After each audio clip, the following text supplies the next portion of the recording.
We're going to bring you now the story of one nurse in New York who, at 28 weeks pregnant with her second child, contracted the coronavirus. Her name is Sylvia Leroy, and within weeks of her diagnosis, she was hospitalized and placed on a ventilator after going into cardiac arrest.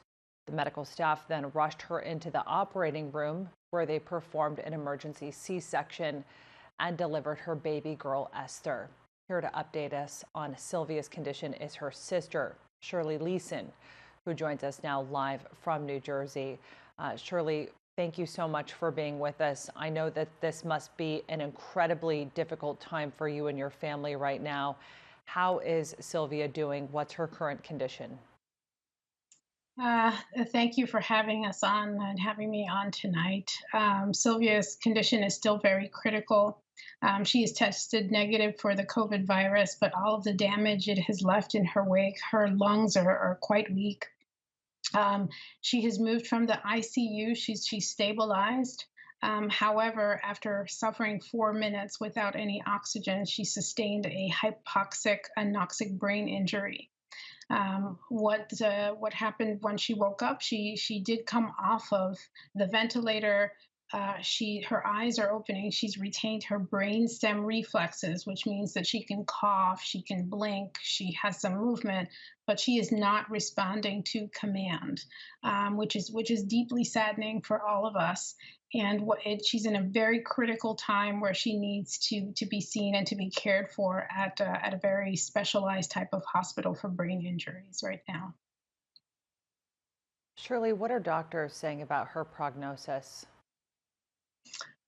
It was very difficult to talk to the neurology team because Sylvia is young, 35. When we looked at her MRI and her CAT scan, it didn't show a stroke. It did not show that she had had any seizures, which is a good thing.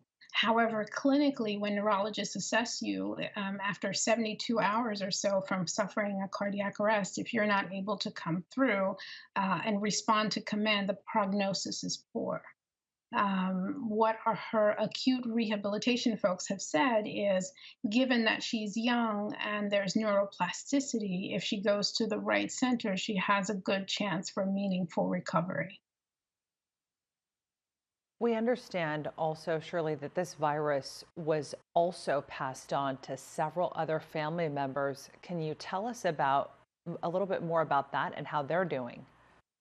Yeah, well, because Sylvia is a nurse and worked in labor and delivery, and also people just didn't understand COVID. She worked in Brooklyn in the Brownsville section of it, where it's just an impoverished sort of community, and she wanted to serve people there. She herself didn't realize that she had had COVID in terms of dealing with, pregnant women who were coming in, and so she came down with the symptoms first, and then ended up in the hospital. And slowly, my mom came down with those symptoms as well. My father began sick as well. Her husband and her toddler were sick. Sylvia, however, sustained the most severe, severe. She's most severe for the virus. My mom ended up going to the same hospital with my sister because her breathing became labored. She also developed pneumonia. My aunt, my mother's sister, who, was trying to help out by bringing food, she came down with the virus as well and was very severe and also went to the same hospital. It seems that if you caught this virus very early on, you became the victim because unfortunately doctors don't know what they are dealing with. They're sending people home and they're having strokes and heart attacks and things like that. So thankfully, my dad had it very mild. We were more concerned for him because he has a heart condition and kidney condition. And my mom sustained and pulled through, and so did my aunt. But my young, beautiful, caring sister, I think being pregnant, your immune is compromised, and also working those long hours and long shifts at the hospital, didn't help her either. And so she suffered it the worst. Shirley, we know that African Americans have been disproportionately impacted by this pandemic. Do you have anything that you want to say right now to this government and its handling of the outbreak, or even to families out there right now that are currently on lockdown? Yeah, absolutely. And when I think about myself in the community, I'm from an immigrant family background. I'm the first generation American. And so a lot of the literature, the reading, I can do that. I can understand that. I had a full grasp of the coronavirus and what impacts it was going to have. I do believe that the media did not serve us correctly by telling us that this was only going to impact people that were, elderly or immune compromised. This is something that a plague on a level that we've not seen in a generation. And so, for people that are impoverished, people that are poor, people of color who truly, if you think about in Africa, for example, if you think about these other countries, there's lots of education around HIV and awareness around it, right? You have to build awareness about the disease and what people need to look out for. My family and our friends, our entire society really had no clue. They did not know that with the coronavirus, it's really a 14 window period. That if you're going to make it through by about day 5 and day 7 are the most critical days for you to get care. They did not realize that. They were showing up to the hospitals on day 12 and day 13 and literally dying before they made it into the emergency room or in the ambulance. Luckily for my parents, once my sister became gravely ill, I dug into all of the research about coronavirus.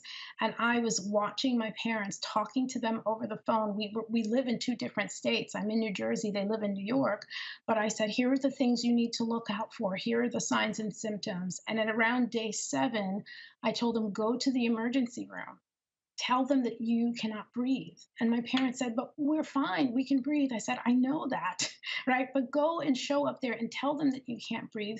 And that way they'll give you a chest x-ray, which is exactly what they did. And so at that point, one, they were kind of aware of what they needed to do, what the steps they needed to take. And that helped us to understand that one, my dad was fine. He actually didn't have pneumonia. His was relatively mild, but my mother did. And so she got an oxygen meter. She was controlling her oxygen at home. And later that night, my mother's oxygen dipped to 91. And at that point, and her fever had skyrocketed. And so at that point, I said, now you need to go to Mount Sinai. And I was choosing what hospital that they should go to because I knew that Mount Sinai is a research hospital. They were on the cutting edge of, kind of treating people with coronavirus, as well as the fact that there were trials at Mount Sinai that you just can't find in a city hospital. This is critical information that these people need in order to survive. And so we fail to provide that to our communities. Well, Shirley Licin, we really appreciate you coming on and trusting us enough to tell your story. We're going to keep Sylvia and your entire family in our prayers, and we really appreciate your time this evening. Thanks for being with us.